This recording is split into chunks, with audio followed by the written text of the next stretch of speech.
The first thing Ethan Walker heard was laughter. Bright, startled, real.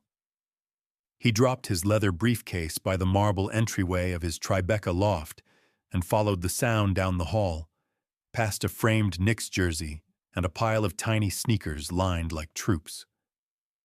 In the playroom, his 2-year-old son, Mason, stood wobbling in the middle of the rug, standing, arms out like a baby bird.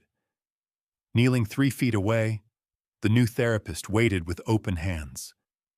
"Come on, buddy," she said, voice steady but soft. "You've got this." Mason took 1 step, then another. His knees trembled. He didn't look at Ethan. He almost never did. But he shuffled forward until he toppled into the woman's arms. She caught him and laughed, breathless. Ethan's throat closed. Mason hadn't walked toward anyone, not once in 2 years. The woman looked up, cheeks flushed. "Mr. Walker, he did it." Ethan moved closer like he was approaching a wild deer he didn't want to spook. Mason's face tipped up. For a heartbeat, those gray eyes, his mother's eyes, found Ethan's. "Dada," Mason whispered. It landed like a thunderclap. Ethan knelt, 1 hand on the rug to keep from falling over. "Hey, champ." The therapist held Mason a beat longer, then gently shifted him toward Ethan. The boy leaned into his father's chest, small and warm and very real. Ethan kissed the top of his hair and felt something crack open in his ribs. "Thank you," he managed. "No thanks needed," she said, sitting back on her heels. He just needed a moment that felt safe. Ethan finally really looked at her. Navy polo, white sneakers, hair pulled into a neat bun, badge clipped to her shirt. Ava Martinez, OTRL. She looked young, late 20s maybe, but not fragile.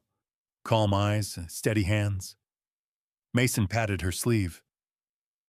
"Iva," he said, brand new syllables careful on his tongue. Ava blinked fast. "Hi, Mason." Ethan wanted to say 100 things. How do you do that? What did I miss? How can I not mess this up again? But the front door hissed open and heels clicked across the entry. "Ethan," a bright, practiced voice carried down the hall. "I brought that Bordeaux you like." A chill went through him. "Serena," he called, standing with Mason on his hip. Serena Caldwell appeared in the doorway like a magazine ad. Silk blouse, gold hoops, a smile that knew cameras. She took in the scene in 1 sweep, the blocks sorted by color, the therapist on the floor, Ethan holding his child as if he might float away. "Well," she said, smile sharpening, "this is cozy." Ethan's jaw tightened. "This is Ava. She's Mason's occupational therapist." Ava rose, wiping a damp hand on her polo before offering it. "Nice to meet you." Serena's shake was cool and brief. "Likewise. I'm family." She turned to Ethan. "We said 7 for dinner. I thought I'd swing by early." "I forgot," Ethan said. He hadn't. He just didn't care. Mason twisted toward Ava, reaching. "Iva." Serena watched, assessing. "Cute. He's attached." "Ava's been great," Ethan said. "Today he walked." Serena's brows inched up. "How timely." Ava's spine straightened a fraction. "Mason did the work. I followed his lead." Serena's attention flicked to the tidy schedule taped to the wall, the soft sensory lights, the bin labels in crisp black font. "You've made yourself at home." "I've tried to make him feel at home," Ava answered, even. Mason whined and pressed his forehead to Ethan's collarbone. Ava unhooked a small weighted puppy from the shelf and offered it. "Hug, puppy." He clutched it, breathing slowing. Ethan watched, amazed at the tiny magic of it. Serena's smile never reached her eyes. Ethan, may I steal you? Quick chat. Ava nodded and gathered blocks with Mason's help, naming colors under her breath. In the kitchen, Serena set the wine on the counter and said, low, boundaries. Excuse me? You're a single father. She's an employee. Don't be naive. I'm not, he said, too fast. Good, Serena replied. Because a girl with bills and a sick mom, yes. I checked. Working in a billionaire's loft? That's a New York fairy tale people write think pieces about. Heat rose in his chest. That's out of line. What's out of line is you acting like you don't know how this looks. She softened her tone like a news anchor pivoting to weather. Mason needs stability, not this. In the doorway, Ava's voice drifted in, singing softly, a tune that didn't try too hard. Mason hummed back, off-key and perfect. Ethan stared at the floor. He's better with her than he's been with anyone, including me. Then get 2 therapists, rotate them. Keep it professional, Serena said, sliding the Bordeaux toward him. And remember who you are.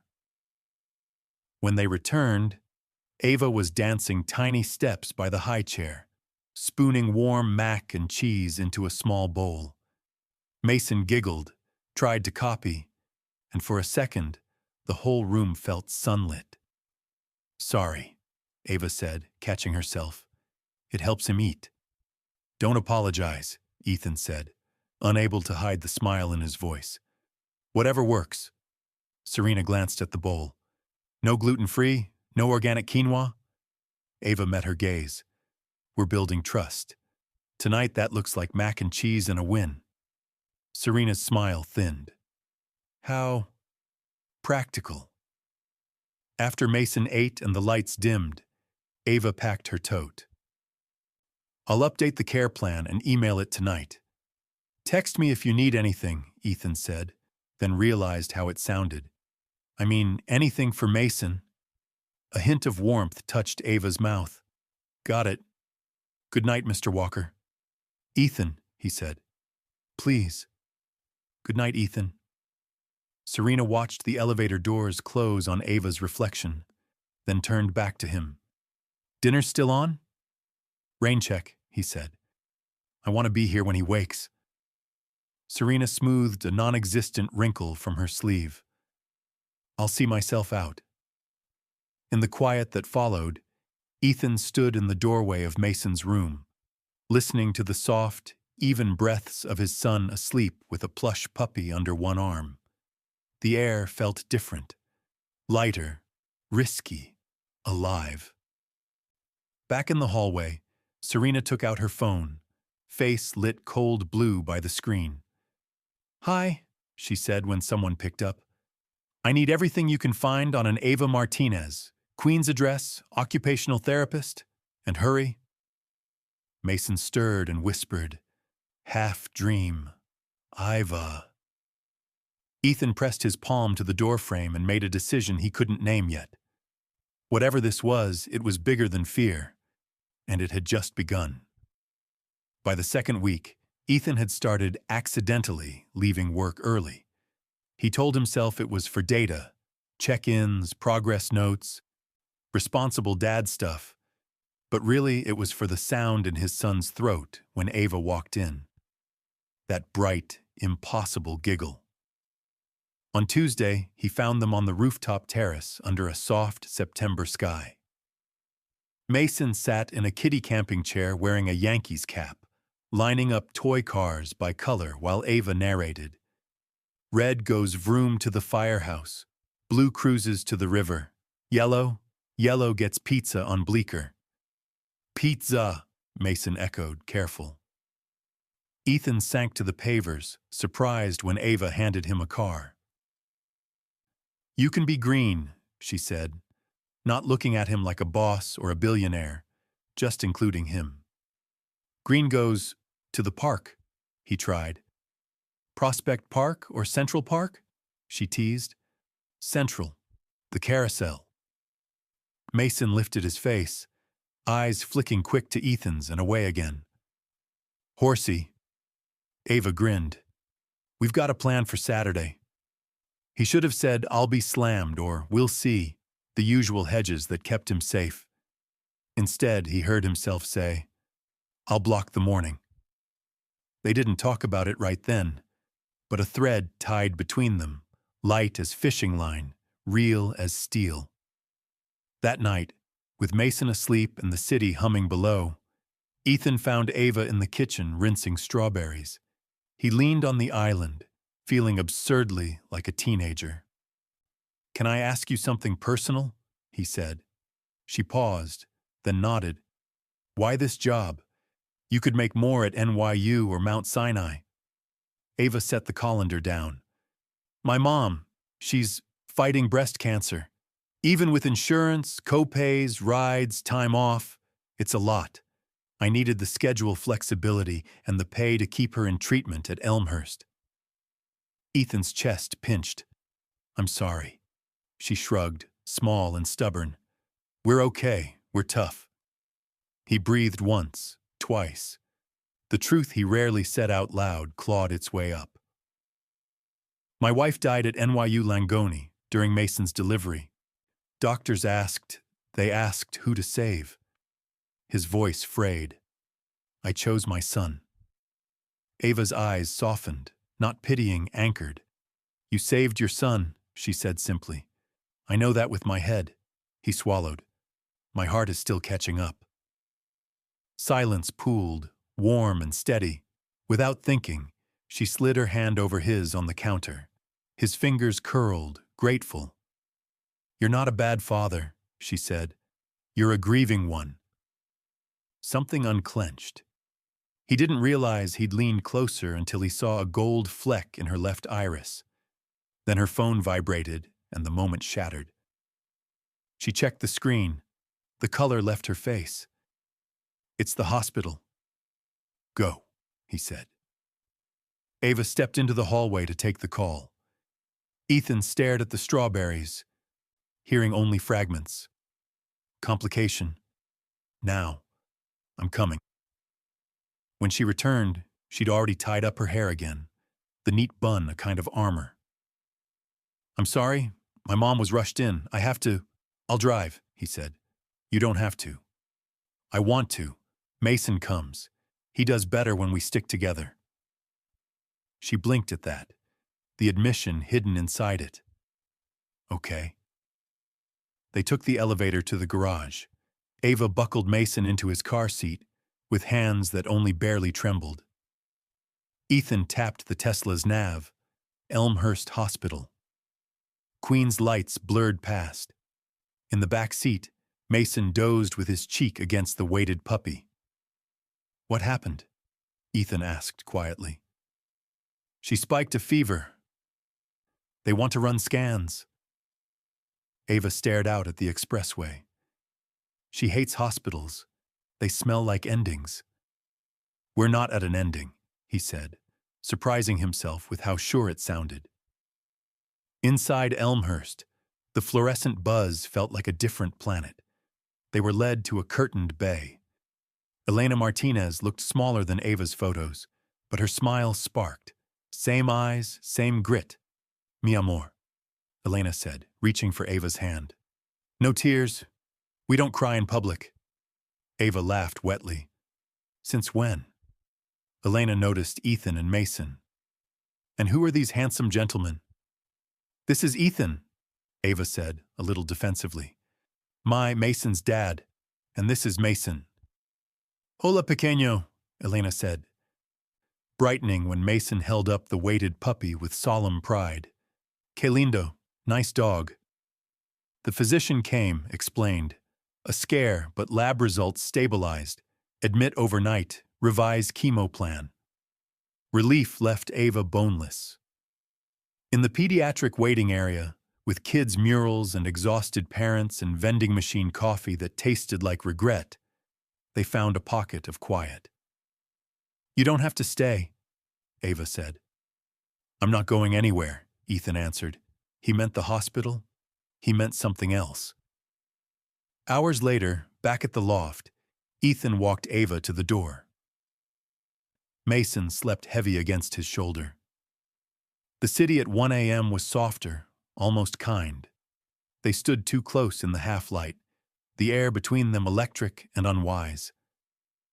"Thank you," she whispered, "for everything tonight." He reached, brushed a stray curl from her cheek.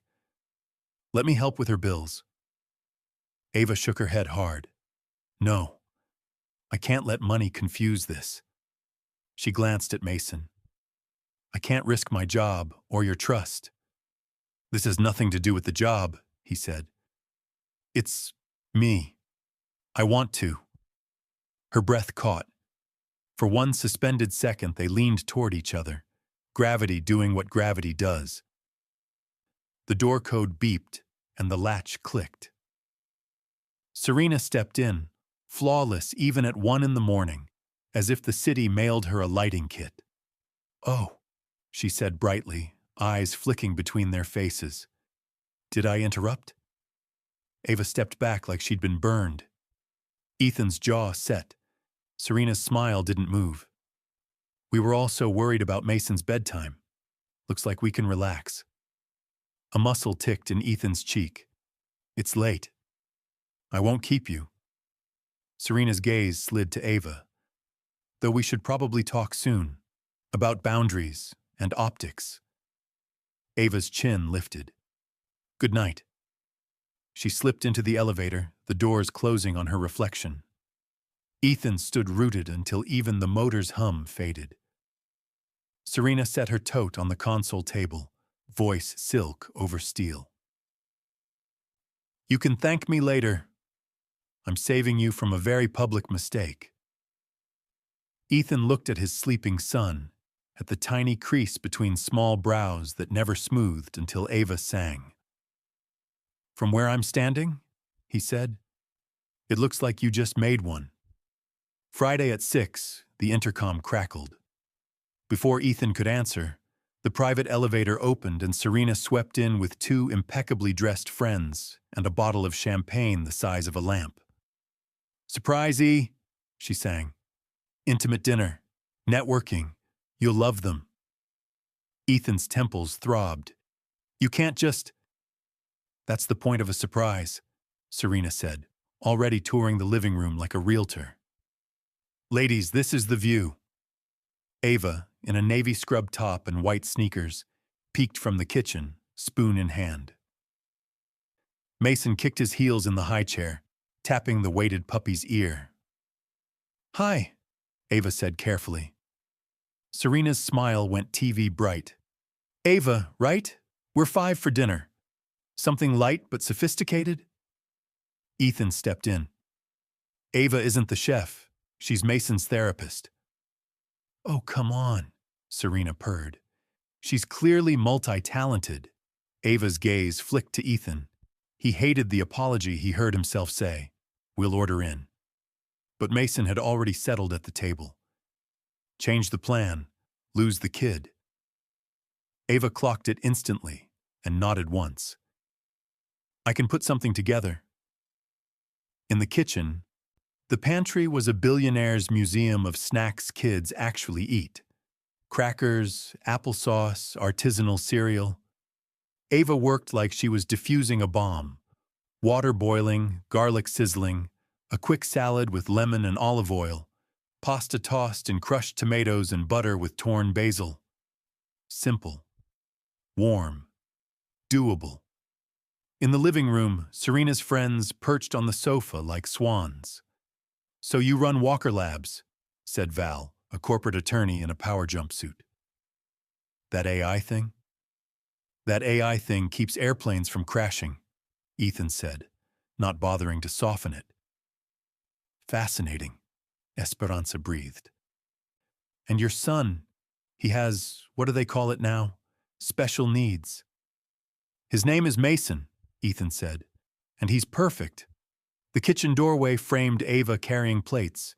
She moved like she belonged to gravity, steady, aware, unshowy. Ethan's chest did a complicated thing he refused to name. "Dinner," Ava said, setting down bowls. Pasta with fresh herbs, salad, garlic toasts. Serena tilted her head. Rustic. Val poked a noodle like it might bite. Carbs. It's what he'll eat tonight, Ava said, nodding toward Mason, who was already shoveling pasta with a toddler's solemn focus. We can do quinoa tomorrow? Ethan smiled despite himself. Thank you. They ate. Serena and friends traded stories about fundraising galas and a Hamptons pickleball tournament that had somehow become war. Ava refilled water, cleared plates, ignored the micro-cuts, service, level, standards, like a professional stepping around broken glass. From the nursery, a thin wail sharpened into panic. Ethan pushed back his chair. I've got... Dada, no! Mason sobbed from down the hall. Iva! Iva! Ava was already moving, voice low and humming as she went. The crying softened to a hiccuping breath, then a small laugh. She returned with Mason on her hip and the weighted puppy tucked between them. Too many new faces, she said gently to Ethan. He needs predictability.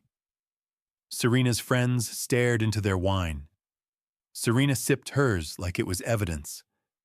So handy to have professional help in-house. Handy, Ethan repeated, hearing the contempt. She's not a gadget. After Mason settled, Ava cleaned the last plate and disappeared down the hall. Ethan found her in the small staff room folding spare sheets into exact rectangles. Her tote sat open on the chair, a toothbrush and a paperback visible on top. Don't go, he said, hating the plea in his voice. She kept folding. I'm not leaving. I'm resigning. Blood roared in his ears. Because Serena threw a party in my apartment? Because I got treated like furniture in your apartment, Ava said, finally meeting his eyes. I know what my job is. I also know what my dignity is. He stepped closer. You're not furniture. You're the reason my kid walked. The reason he says my name. The reason this place feels like a home and not a museum. Ava's mouth trembled just once. Don't make this harder. Then I'll make it simple, he said. I can't do this without you. Mason can't. Her laugh was small and furious. Don't say can't when you mean don't want to. You're rich, Ethan. People like Serena will always tell you the easiest swap. Therapist in, therapist out. She swallowed. Mason won't swap me. He reached for her without thinking, fingers brushing her wrist. Heat jumped skin to skin. Ava, he said, voice low, honest. It isn't just Mason. Silence expanded, fragile, hopeful. She didn't pull away. Say you'll stay, he whispered. I'll set boundaries. No more pop-ins, no more humiliations. I'll back you in the room, every room. She exhaled, long. One chance. You won't need two. He leaned in. She rose to meet him, something soft and inevitable drawing them together like tide to shore. The elevator chimed. The staff room door wasn't fully closed. In the sliver of space, a sliver of green eyes watched, then vanished. They broke apart, breathless and guilty as teenagers. Ava pressed her palm to her chest. We can't. Right, he said, even as every cell screamed wrong to stop. They returned to the living area like nothing had changed. Everything had. The guests said their air kisses and let's do Montauk and swept out in a cloud of perfume and judgment. Serena lingered. Lovely evening, she said. We'll refine next time. There won't be a next time, Ethan said, opening the door. Her smile didn't slip. Sleep on it? When the loft fell quiet, Ova packed Mason's therapy bins for morning drills and slipped away to her room. Ethan stood alone in the kitchen, hands flat on the cool stone, the city drumming on the windows. Downstairs, Serena slid into the back of a black car and dialed a number she hadn't used since her last scandal. "Hi, it's me," she said, voice suddenly tired of pretending. "I need a favor. Background on Ava Martinez wasn't enough. I need leverage, something visual, something no one can explain." She listened, then smiled, small and lethal. Perfect. Saturday dawned bright over Lower Manhattan. The kind of crisp fall day that makes New Yorkers believe in second chances. Ethan stopped at a corner bodega on his way home from the hospital and left with sunflowers. Loud, unapologetic. Nothing like the safe white lilies PR firms send when people are watching. Ava was at the island with Mason, lining up sliced strawberries into a heart. "Red," Mason announced solemnly. "For Ava." Ethan pretended not to melt. He set the flowers in an old Nix mug. "For the bravest person I know." Ava laughed softly. "Your son?" "You," he said, then quieter. "And him." They spent the morning at Central Park, the carousel, the bridge with the ducks. A pretzel split 3 ways. When the music started, Mason pressed his forehead to Ava's shoulder and swayed, that tiny off-key hum she'd awakened in him threading through the noise. Ethan watched and felt something in his chest rearrange into a shape he recognized from long ago and had sworn he'd never risk again. Back home, while Mason napped, Ethan found Ava in the doorway of the nursery, arms wrapped around herself, watching the gentle rise and fall of the blanket. "I keep thinking if I breathe too loud, he'll wake up," she whispered. "Then let's breathe quiet," he said, stepping beside her. Their shoulders touched. It felt like a promise. When she turned, they were so close he could count the tiny freckles at the corner of her mouth. "Ava," he said, and the name wasn't a question. "Ethan," she answered, and that wasn't either. The first brush of lips was cautious, like testing ice. The second was not. He tasted mint and something warm and honest. She tasted the truth he'd held back for months. His hand found her cheek. Hers found the center of his shirt, clutching as if she might fall without him. "Okay," she whispered against his mouth, half laugh, half sob. "This is very not professional." "Then let me be unprofessional exactly once," he said, forehead resting on hers. "I'm falling for you." Her breath hitched. "Say it when I'm not sleep-deprived and wearing a polo." "I'll say it every day." The intercom crackled. Ethan flinched. Ava stepped back, cheeks flushed, trying to tame her hair. "Don't answer it," he said. But the elevator was already rising. The doors slid open to reveal Serena in a camel coat, her mother in pearls, an uncle with a banker's handshake, and a smattering of walkers who smelled like board seats and old money. A tiny velvet box sat in Serena's palm like a prop. "Family brunch," Serena trilled. "Only us." Ethan's mouth flattened. "You should have called." "That's why they invented surprises," she said sweetly, eyes flicking past him to where Ava stood, composed and small. The apartment filled with coats and opinions. Someone opened champagne. Someone else asked if the Yankees were finally respectable again. Serena drifted like a hostess who owned the lease. Ava kept to the kitchen, prepping fruit and coffee, her movements quiet, precise.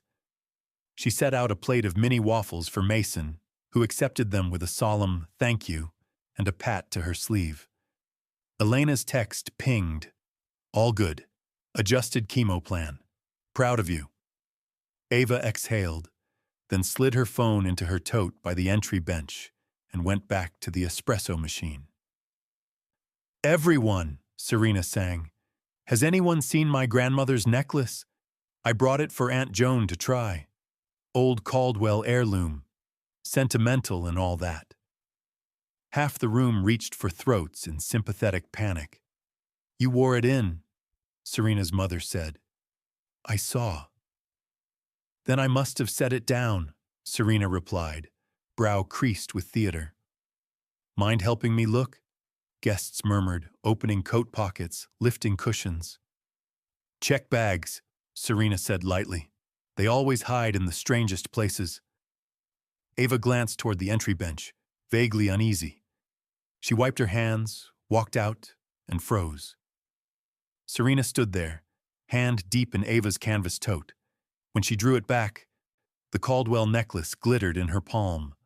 Vintage diamonds, platinum chain, a tiny clasp engraved EC. Ava felt the floor drop. What are you doing with my bag? Serena turned, hurt lined perfectly into her face. Oh, Ava, thank goodness I checked the last place. Silence gathered like a storm. People clustered, hungry for a story. Ethan came from the kitchen, confusion giving way to dread as he took in the scene. No, Ava said, voice steady in a way that cost her everything. That wasn't in my bag.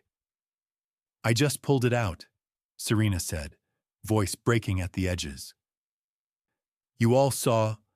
Hold on, Ethan said, palms up. His gaze flew to Ava, searching for the ground he'd found with her all month. There has to be an explanation. There is, Ava said. I didn't take it.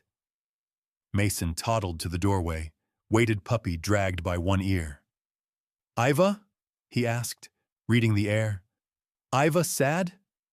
Ava swallowed hard and kept her eyes on Ethan. Trust me, she willed him. Know me. Serena's uncle stepped in, voice authoritative. You can't have that kind of liability in a house with a child. Call security. Discreetly. Ethan's jaw worked.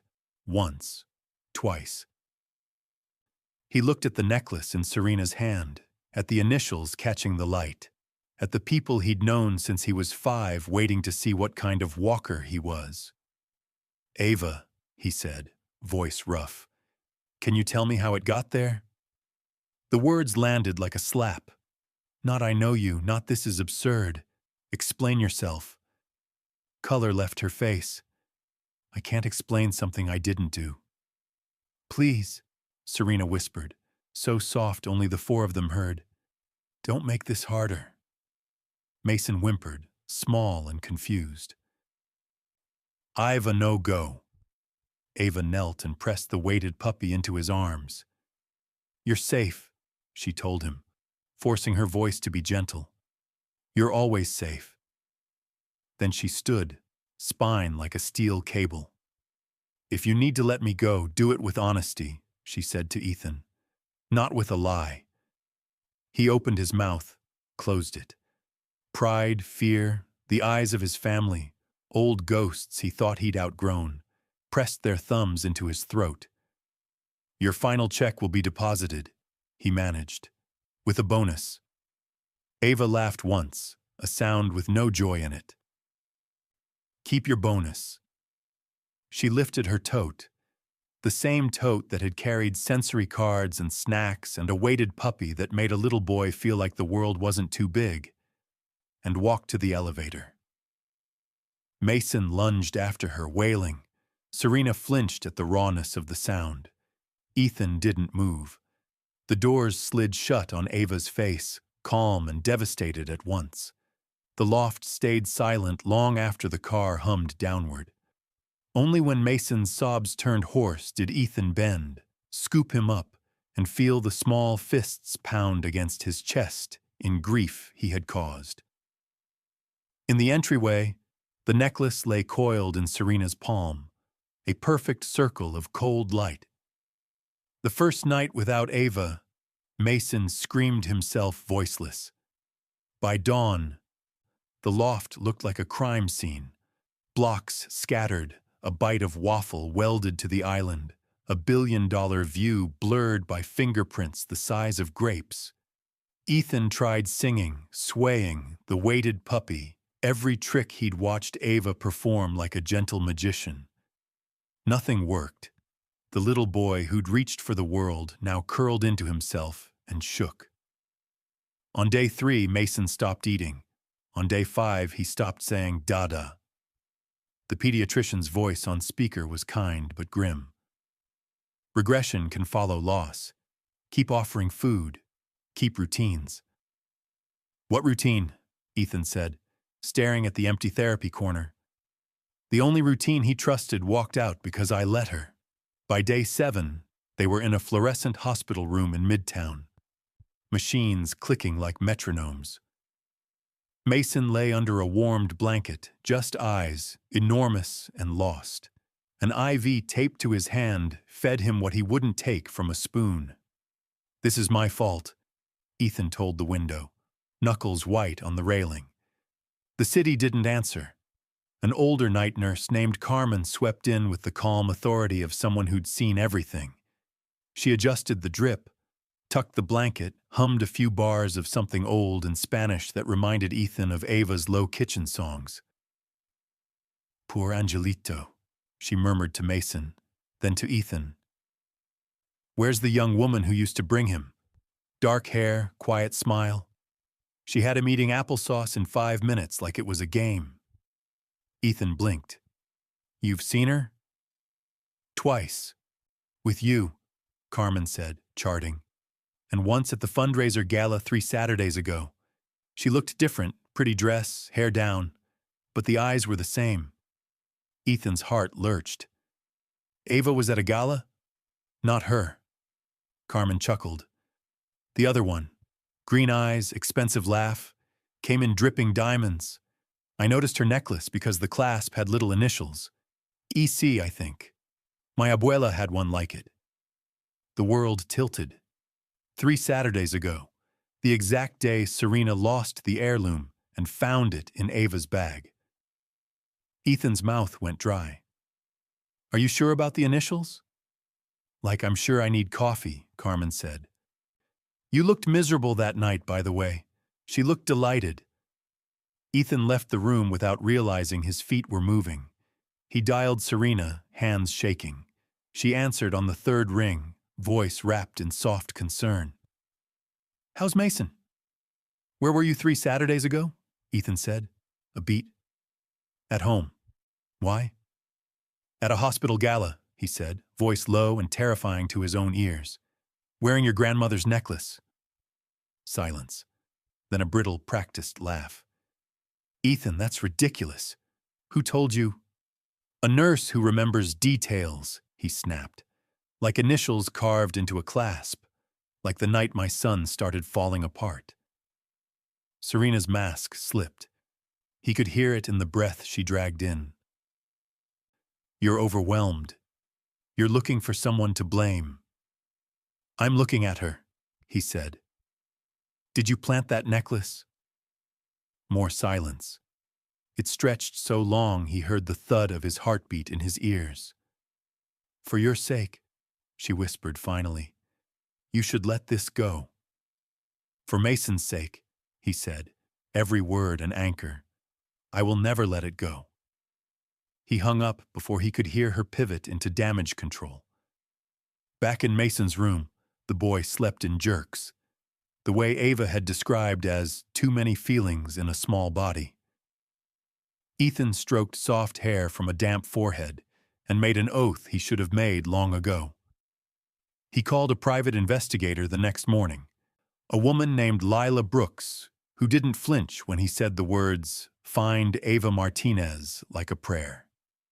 He gave her what little he had. License plate from one old parking photo, Elmhurst, Queens, a mother named Elena. Lila said, "Give me 48 hours. It took 20. "She's not at the old address," Lila reported, tossing a manila folder on Ethan's hospital chair. "But she took a short-term contract in Brooklyn with a nonprofit, Sunrise Center, therapy for kids with developmental differences. Work that fits." A photo slid out. Ava in jeans and a staff tee. kneeling in chalk dust on a sidewalk, helping a little boy trace his name. Her smile was real. The ache in Ethan's chest flared and steadied into purpose. "Send the car," he told his assistant. "No, forget the car. I'll take a taxi." He turned to the bed. "I'll bring her back, buddy," he said, voice rough.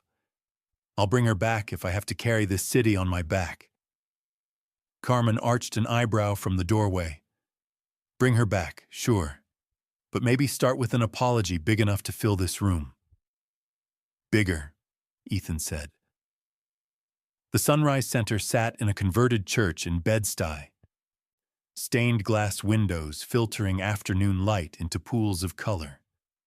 Children laughed in the courtyard, chalking dinosaurs and hopscotch galaxies across the concrete. Ethan stood at the gate and suddenly couldn't make his feet move. He'd prepared speeches on the ride over, some elegant, some pleading, one painfully honest. But all of them felt like paper. Then he heard it. A familiar hum, low and fragile and brave.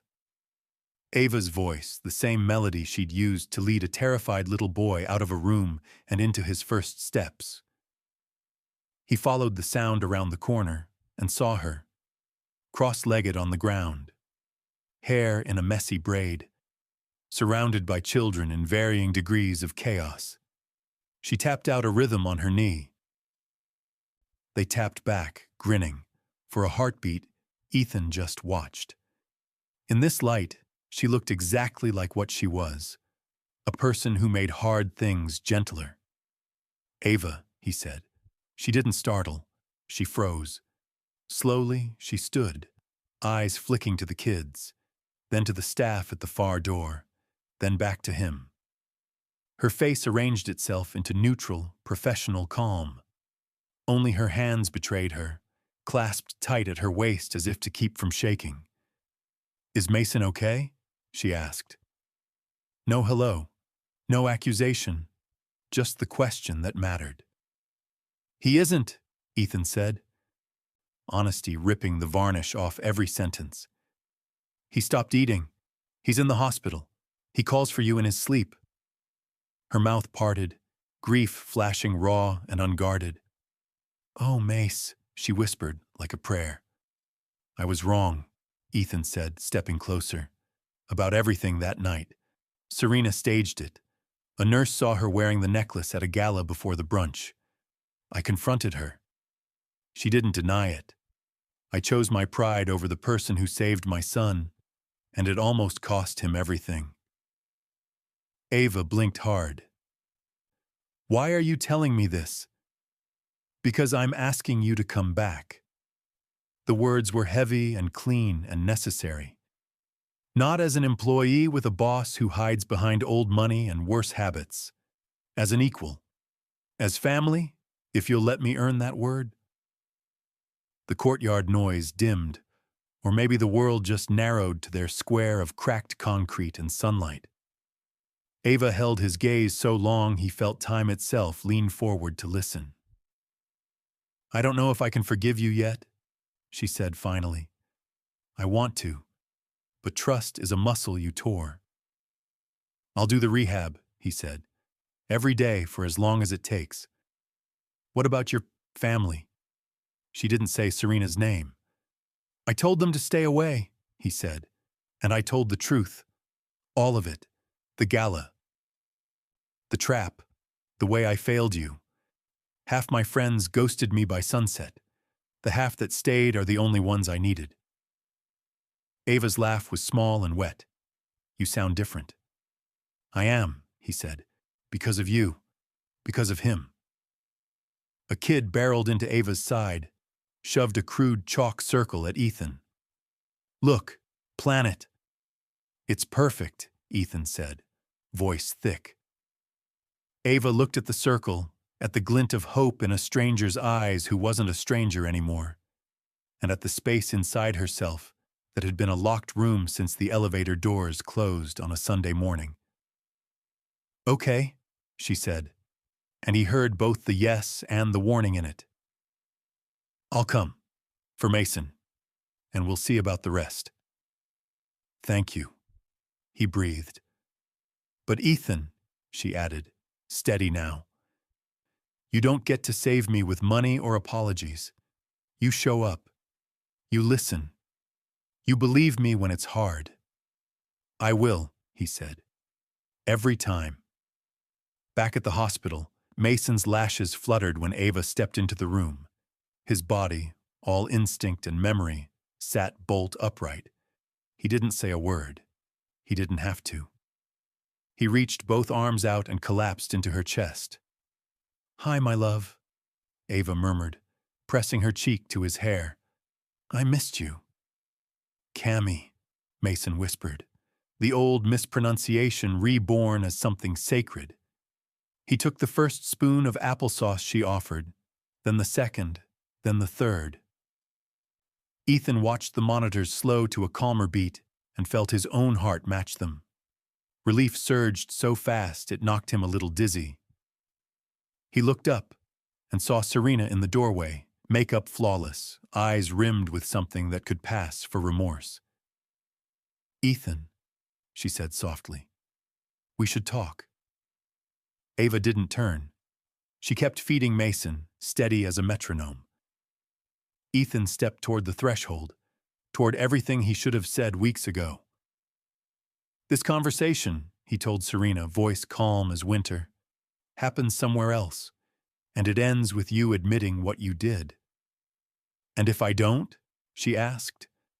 Then it ends with the board of the Caldwell Foundation reading a very detailed email, he said, and a nurse named Carmen backing it up. Serena's jaw flexed. For once, she looked like a person who had misjudged the room. You'd burn me down. I'd stop you from burning us, he said. We're done. He closed the door softly.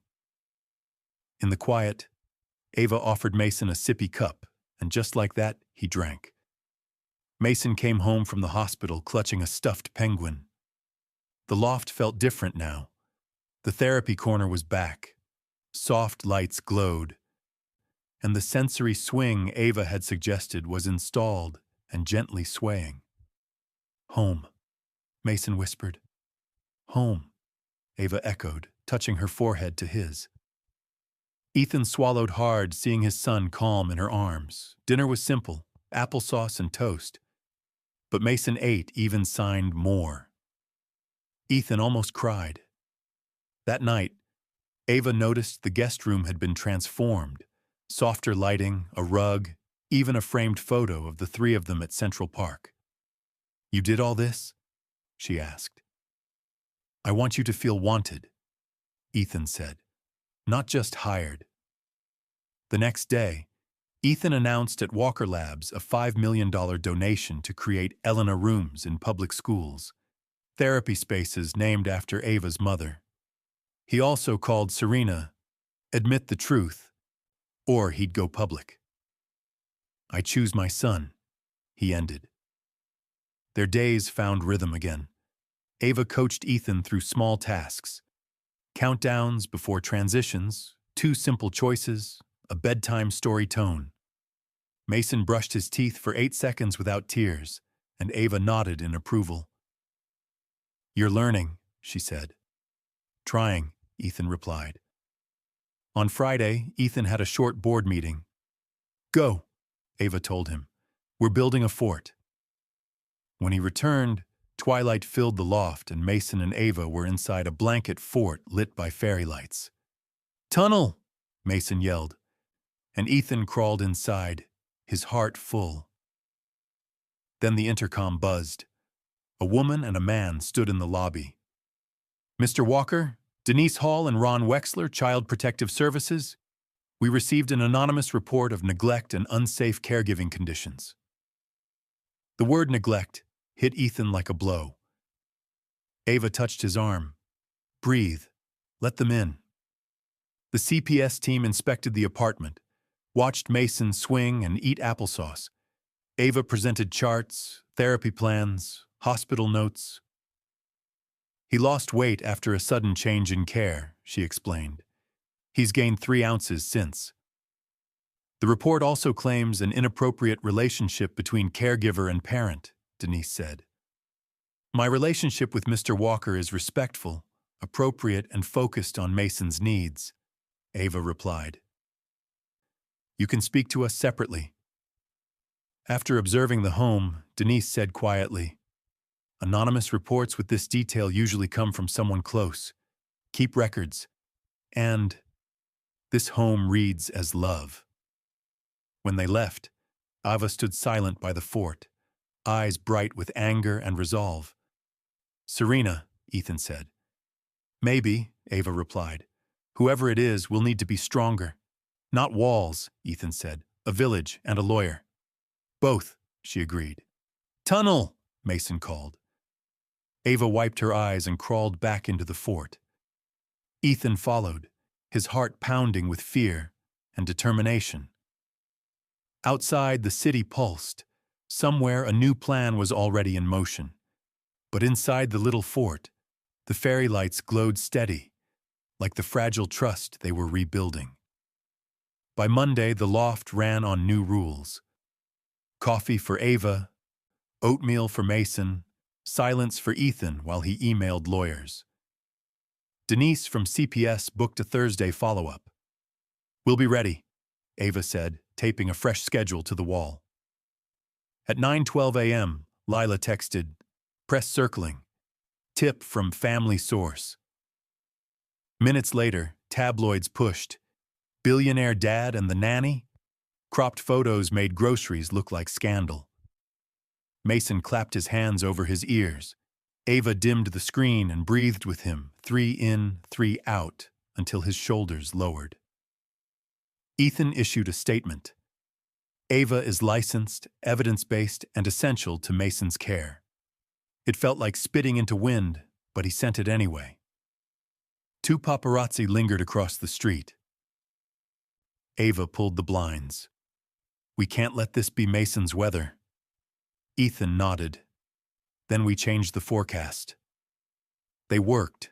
Sensory course between couch cushions, measured pushes on the swing, blue-lid yogurt, and 2 animal crackers logged like gold.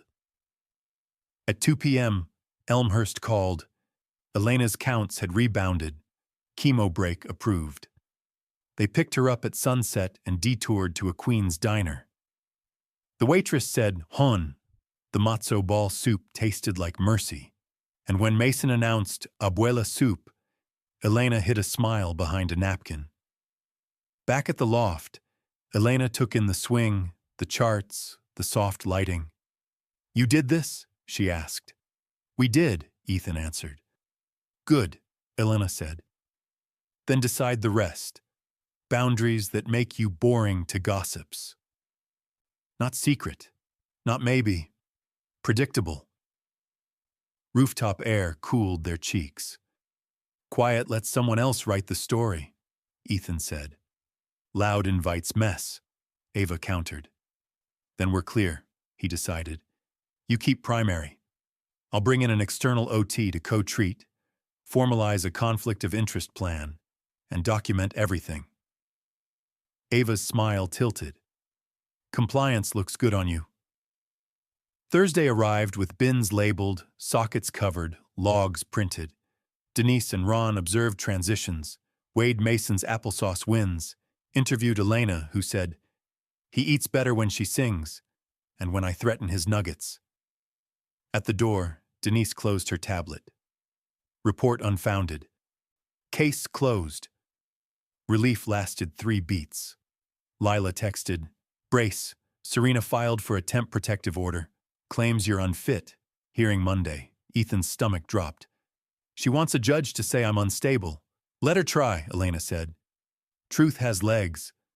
Ava squared her shoulders. We prepare.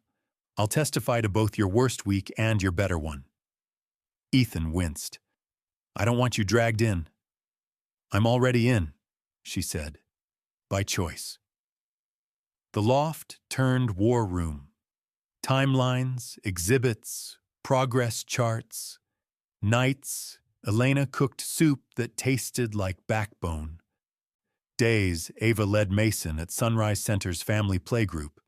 No cameras, just kids who flapped and spun, and parents who understood. Mason jumped twice, then 3 times, then laughed. Ava's hand found Ethan's, not as a secret, just a witness. Court smelled like coffee and nerves. Serena, in cream suit and practiced sorrow, painted a picture of a grief-fogged billionaire and a predatory employee. Lila answered with nouns and receipts. CPS closure, hospital notes, feeding charts trending up. Elena spoke like a woman who'd mopped floors and wouldn't be patronized in loafers. Ava drew clean lines. He failed. Then he learned. The child is safe. The child is loved. The judge didn't care for headlines. Courts aren't for vendettas, she said. Petition denied with prejudice. Do not harass this family again. On the courthouse steps, Ethan took Ava's hand. No hiding, no flaunting. My son is thriving because of evidence-based care and love, he told the mics. Please give us space to be boring. Ava squeezed at boring, predictable and official, like Elena prescribed. Back home, Elena hung a tiny evil eye charm by the door. Mason signed help at the swing. Ava hummed their weather song. Ethan's phone buzzed. Enjoy your win. I play long games. S. He showed Ava. She looked at the charm, at the boy kicking higher. Let her play, she said, voice steady. We'll play for Mason. Serena's long game started with paperwork.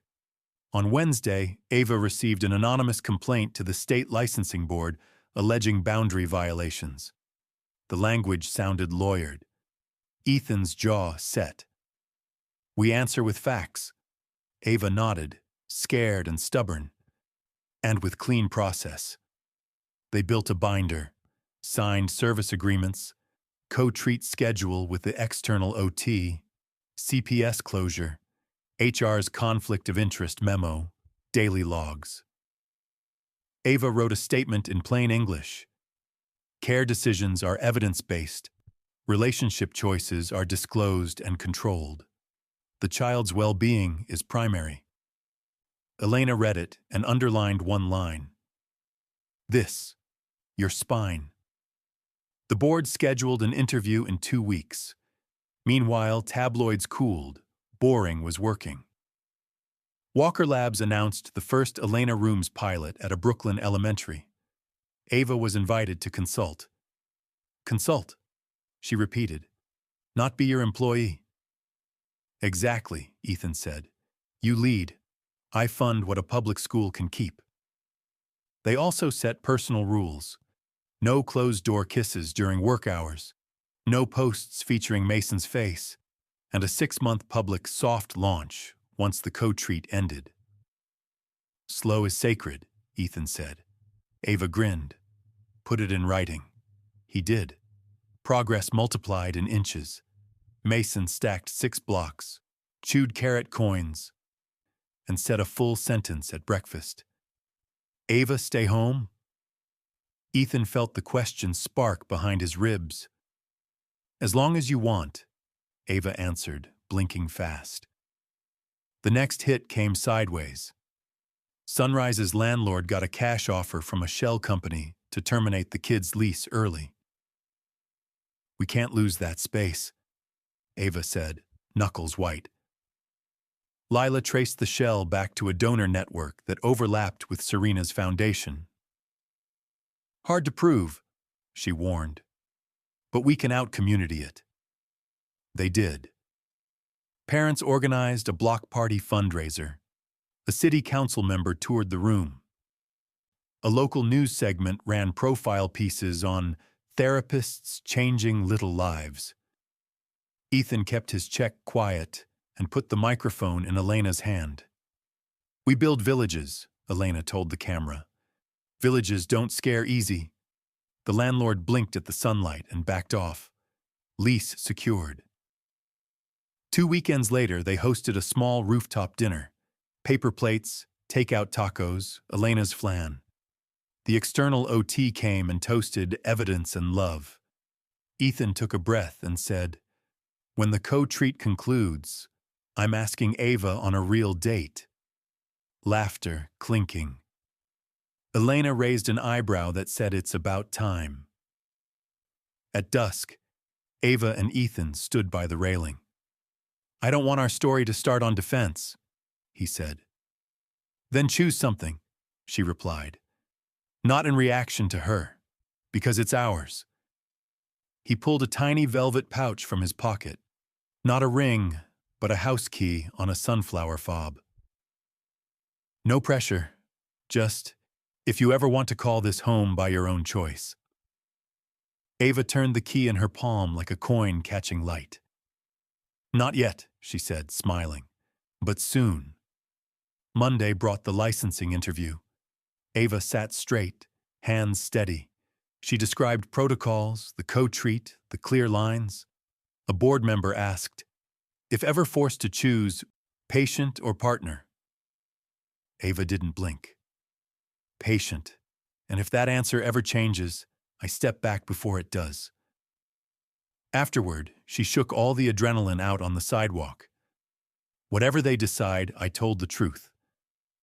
Ethan tucked a stray curl behind her ear and didn't steal a kiss. That's our weather, he said. Clear. The decision arrived Friday afternoon. Complaint dismissed. No action. Ava exhaled like she'd been underwater. They didn't celebrate with champagne, just grilled cheese triangles and a living room dance party to Mason's favorite truck song. When the chorus hit, Mason sang 2 words on pitch. Ava covered her mouth. Ethan looked like he might sit down on the floor and cry. Late that night, Ethan's board chair called. Quick heads up, she said. Serena was removed from the Caldwell Foundation after internal review. Also, check your inbox. A journalist wants comment on a different angle. Wealthy men funding programs where their girlfriends work. Ethan stared at the skyline. Then we keep doing the next right thing, he answered, and make the work bigger than us. He hung up to find Ava on the balcony with a blanket and 2 mugs. Whatever the headline, she said, handing him cocoa. Tomorrow we have park slides and carrot coins. He laughed. Scandalous. His phone buzzed once more. Unknown number again. You think you've won. You've only delayed. Ethan showed Ava. She rolled her eyes, then kissed his cheek. Quick, daylight, safe. Long games, she said. Good. We like long games. We play for a lifetime. Inside, the fairy lights snapped on like tiny fireflies. Mason snored softly into his penguin. The city kept humming. And somewhere, a final move gathered. They didn't flinch. They chose their weather.